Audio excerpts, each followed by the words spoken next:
Hi guys, this is Davis from Birmingham Business TV, and I'm here with Will Crawford, the founder and CEO of Quietnote. Now, Quietnote is a company that I know that does a lot around mindfulness, but what exactly is mindfulness? Because there's a lot of words bandied around these days. You've got mindfulness, mental health, well-being, Yeah. and the rest of those. But what is mindfulness and how does it differ from the rest of that? Yeah, I mean, it's a really important question to ask ourselves because, well, at the moment, there's a lot of conversation around mindfulness. It's a really popular subject, which on one hand is great because it obviously shows there's an appetite for people getting interested in it, but it also shows that there's a need for it. But on the other hand, because there's so much conversation about it, we do just end up saying, what's it all about? What's going on? You tend to hear a lot of people saying things like, mindfulness is all about living in the moment, being present, living more mindfully. And this sounds very pretty, it sounds nice, but it's not overly useful. For instance, if you're up against the deadlines, if you're feeling the pressure, the stress of your day-to-day life, and someone comes over to you and says, just try living in the moment. What else do you want me to do? Yeah, exactly. It's like, okay, that sounds great, but what am I actually trying to do with that? No, to me, mindfulness is all about helping us to develop a better understanding of our body and our mind, better understanding and being aware of our mood, our emotions, our feelings, as well as our mindset, so our thought patterns, our thought habits. And with that understanding that we get through meditation and through mindfulness, we can then positively influence our lifestyle. So we can ask ourselves questions, why am I feeling like I've got really low energy, even though I've had my 8 hours of sleep? Meditation can help us to better understand that and give us some information to then positively affect that and influence. That's interesting. And I think that really helps put a bit of perspective to the conversation around it. Now, we live in the city of Birmingham, an amazing city, particularly for young people, entrepreneurs, older generation people in the world of business. It's a buzzing city. It is. Now, when you think about things like mindfulness and meditation and the rest of those, it's generally associated with things that you do in your spare time. Maybe when you're home, on the weekends. Is there a theme when it comes to mindfulness in the workplace? Is there something to be explored there? Tell me. Yeah, absolutely. I want to go a little bit back to your sort of question of we've got all these words about wellness, well-being, mental health. And I think because we've got so many terms, it's about trying to understand what works best for you. There are so many well-being practices out there to help you look after both your physical health, but also your mental health, which is what we call our overall well-being, making sure we've got this nice balance in our life. For me, I've always found that sort of relationship in mindfulness because it's a really accessible practice. It can be fitted into your day-to-day. I think one of those... Even at the workplace? Even at the workplace, yeah, 100%. I think one of the biggest misconceptions when it comes to just general well-being practices is we have to dedicate hours and hours of every day over months and months to start seeing those results, when in fact, if we can just find small moments here and there, slightly changing our attitudes towards certain things. And when I'm in work, we're in Alpha Tower at the moment, I'll take myself off for 2 minutes, I'll just feel my breathing, connect to my breath, think of something that I'm grateful for, and that'll take me, 2-3 minutes, and then I'll get back to it. It's not like I'm saying you have to then go and do an hour of meditation. Make sure you set your alarm an hour early. Do your hour of meditation every morning or right now. Make sure you get it halfway in through the day as well, because it's just not accessible. We're busy. And these things that you've shared sounds like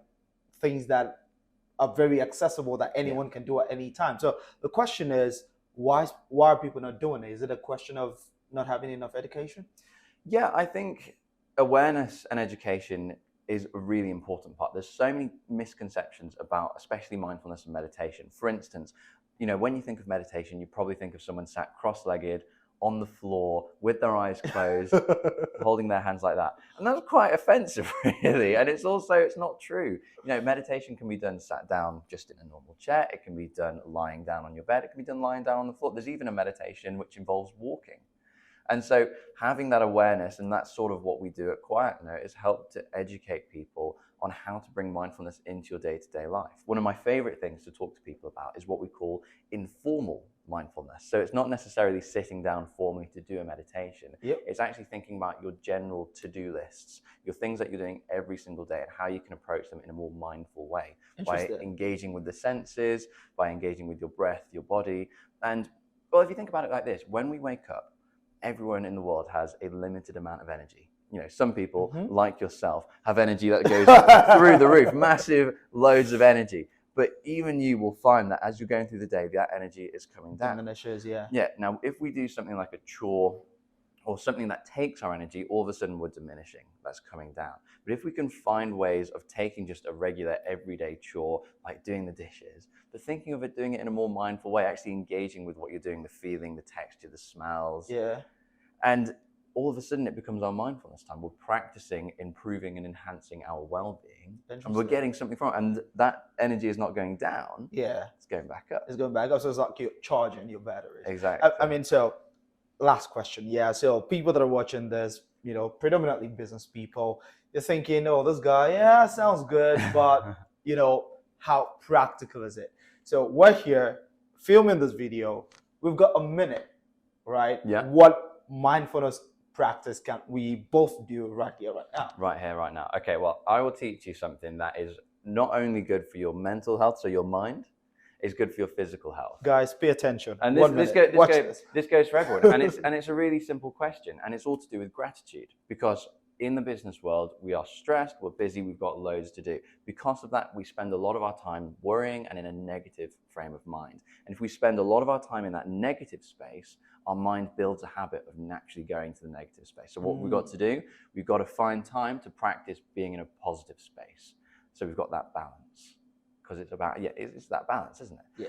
So all I'm going to do is ask you, what are 3 things right now, this moment, that you're grateful for?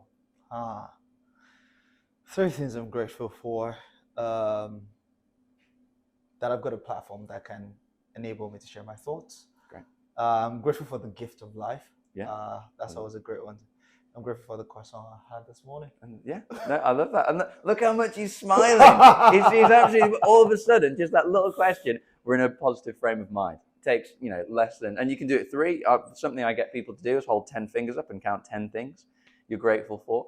And all of a sudden, and if you write it down first thing in the morning, having a gratitude practice is something some of the top professionals will talk about, because it does just make you feel, okay, I've got all these deadlines. I'm constantly thinking about tomorrow and the next goal. But actually, what am I grateful for right now? Because it brings you straight into in the moment, but it also just gives you that little bit of positive energy for your day. Thank you very much, Will. I think that Davies, thank you so Thank much. you so much, buddy. Brilliant. No, guys, you've learned something. Make sure that you practice mindfulness. You can connect with Will. It's on LinkedIn and everywhere else, and Quietnote. And remember, the more mindful you are, the better your well-being. The better your well-being, the better the well-being of the entire business community in Birmingham. We'll see you later. Thanks, guys. Bye.